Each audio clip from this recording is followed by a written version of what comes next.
Hey everyone, welcome to a video.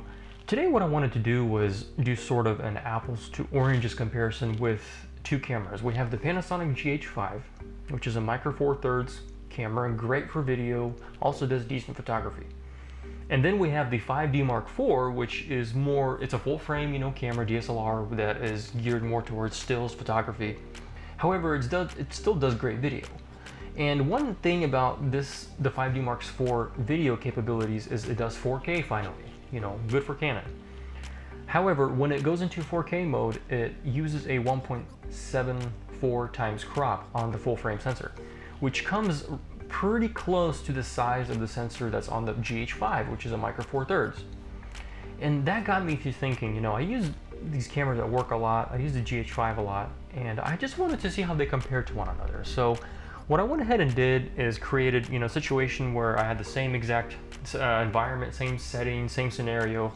The only thing different is, of course, the cameras. And in this case, I had two different lenses because on the Panasonic GH5, I've got the Leica 12 to 60 millimeter lens. And on the Canon, I ended up using the Sigma 17 to 50 millimeter lens, which you might be wondering, why not a full frame lens? Well, truth is, when you're using a 1.74 times crop with a full frame, you might as well take advantage and use your APS-C size lenses, because you're not going to be able to see the outer flange ring like that because you're cropped out.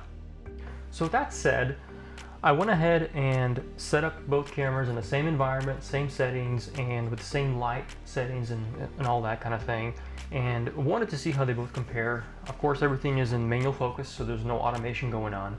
And in the video, you'll of course see the settings that the cameras are running on. So let's go ahead and take a look. So to begin with, we have the GH5 set up at aperture 4.0 and an ISO of 1250 to maintain a neutral exposure value.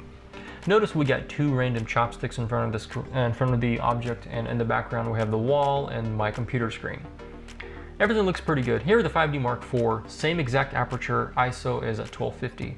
The chopsticks are a little bit more out of focus on the 5D Mark IV because it's using a little bit more surface area on the sensor, causing the depth of field to be a little more narrow. Now we switch to aperture 4.5. The ISO is now 1600 to maintain a zero exposure value on the GH5. Again, things look pretty good. The GH5 is relatively smooth when it comes to the color. It's pretty warm, it's pretty balanced. The 5D Mark IV is pretty balanced too, although I would say that the highlights are a little bit harsh, even though we're using this, a neutral exposure value in the same color temperature on both cameras. The white colors in general just seem to pop out a little bit more in the 5D Mark IV. Here we have the aperture 5.0. ISO is now 2000. However, the GH5 still maintains its own. There's not a whole lot of noise or anything at 2000 ISO. It's a usable ISO level. You're not overworking the sensor at this point. Things look pretty decent, still pretty warm, and I was using pretty warm lights here. The 5D Mark IV at ISO 2000, in my opinion, looks fine too. However, if you really look closely on the couch, the fabric, there's sort of this, moire / noise going on, although it's not that bad really. But it's different than the GH5. It just seems a little different to me. Now we go ahead and switch to aperture 5.6, and now the ISO is 2500. I'm starting to see a tiny bit of noise develop in the dark areas, sort of like also on the back wall and the dark areas of the couch. Now let's see what that looks like on the 5D Mark IV. The 5D Mark IV, in my opinion, has a little bit more noise development at this point. It still is a very usable image, very usable footage, but I think that the 5D Mark IV develops a little bit more noise at this level than the GH5. Now we're at ISO 3200, aperture 6.3, exposure values are still at 0, but the colors are slightly changing. When you start cranking up the ISO, amplifying that sensor, you begin to lose and blow out some of your colors. We're not quite there yet, but we're getting there, and I'll show you what I mean later on. So still, the colors are pretty balanced. Again, I think that the 5D Mark IV is slightly more intense in terms of its highlights, but again, still a decently usable image. Now at ISO 4000, I usually don't delve into this area of ISO. I try to be lower than that because noise starts becoming pretty predominant in this area. The GH5 or the 5D Mark IV, it doesn't matter. You can see the noise on the couch and everywhere else. And I think the 5D Mark IV is actually worse in terms of the noise. A little bit more noticeable on the 5D Mark IV than it is on the GH5 at ISO 4000. Now we're gonna go ahead and crank it to aperture 8.0, and now the ISO is at 5000, and I usually, again, never use ISO that high because it just amplifies the sensor too much. You start seeing more noise, especially in the lower lighting areas, and on fabric like that couch, you see more of the color noise pop out. The 5D Mark IV starts kind of losing its control at this point. The colors don't look the same as they did initially. They look a little bit more blown out. You're seeing a lot more noise in the fabric areas and the back wall and everything like that. Now we just have them on top of one another, the GH5 on top with 5000 and the 5D Mark IV. The GH5 is just a tiny bit more smooth. Both are experiencing noise, but I'd say the 5D Mark IV might have a little bit more noise in the shadows. Here we're cranked up all the way to 10,000. This is definitely not a usable ISO level. The colors look wrong, things are getting blown out, but just for the heck of it, I went ahead and put it in here. The 5D Mark IV obviously only gets worse. You know, at 10,000 ISO, things are looking pretty rough. There's a lot of color noise on pretty much every part of the image. Of course, a lot of things are in focus now because your aperture is f11, but you know, you're losing a lot of quality because you're getting a lot of noise. Now we switch to 1080p. So 1080p GH5, still micro four thirds sensor, aperture is 4.0, and the ISO is at 1250 to maintain a 0 exposure value. Things look pretty much the same except for the 1080p is not as sharp as the 4K. Visually, it's noticeable to me at least. Now on the 5D Mark IV, when you use 1080p, you actually use the whole sensor, the full frame 35mm sensor, which means that your depth of field is a little more narrow. And as you'll notice, the chopsticks in front are almost completely blurred out, and the background is a lot less in focus because you're using the full frame sensor at this point. Now we switch it to aperture 5.6. I'm needing ISO of 2500 to maintain 0 exposure value on the GH5. Of course, again, at this point, the noise levels are not a big problem.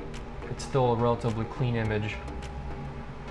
But again, to maintain 0 exposure value, we're using ISO 2500. On the 5D Mark IV, we're needing only 2000 ISO, and again, I blame that on the fact that the 5D Mark IV gets to use its entire sensor now. It's not cropping it out anymore to 1.74 like it was before. Go ahead and finish that off. And now I just want to stack the 4K video on the 1080p for the 5D Mark IV. Depth of field is a huge difference here. I mean, look at how much more clear the couch is versus the 1080p because the crop sensor, and also of course because the sharpness addition from the 4K footage. Now I went ahead and I went outside, and it was fall time, so everything looked really pretty and warm in terms of color. This is the GH5. The color is set to a custom 6300K to make things look pretty realistic, at least from what I saw. ISO is 500, things are looking pretty good. Now on the 5D Mark IV, with the same exact 6300K temperature, things are looking a lot more warm, a lot maybe more sort of a red-yellow tint to it, which still looks nice, but it's definitely different than the GH5. Here we zoomed in a little bit more with an aperture of 5.6. The GH5 looks really good, and so does the 5D Mark IV when you look at them separately, but when you compare them back to back, there's a pretty big difference in terms of color. And of course, I'm not using the same lens, but there's still a pretty big difference. And I think if I was using an identical lens, that the color would still be noticeable because Canon and Panasonic probably use different color science. So 6300K temperature, you know, is gonna look different on one camera compared to another. So color matching would be sort of a task. Of course, on the GH5, you can do slow motion. That's kind of a deal breaker when it comes to other cameras that don't have this. You can film 60 frames a second at 4K and cut it down to about 40% slowness. That way you have the slow motion effect. Finally, before finishing off this comparison, I went ahead and tried doing these both cameras handheld. So I'm in 1080p right now, and the Panasonic GH5 has in-body stabilization and optical stabilization inside the lens. So it's kind of a dual system working together, helping itself out. I'm walking, holding the camera in my hand, and things are looking pretty stable for the most part. Now, the 5D Mark IV, I don't think it has any in-body stabilization other than some sort of a digital effect. So it's relying on a Canon lens that has optical image stabilization, and it's doing a decent job of stabilizing the footage because I'm walking, but it's still really nowhere near the amount of stabilization that the GH5 offers. Here I'm walking back the other direction. Again, it's decent, but there's this sort of rotational movement back and forth. The camera's trying to compensate for the movement, but it's creating this warped rotary thing. The GH5 doesn't really do that because, again, it has more stabilization in the body and the lens, and all in all, it allows you to actually use the camera handheld if you're really careful. So anyway, I hope this video was interesting to you. It wasn't really supposed to be super educational because my tests are not scientific in any way. My point is just to sort of do a trial that I'm interested in and just to show everyone else, hey, this is what I found out.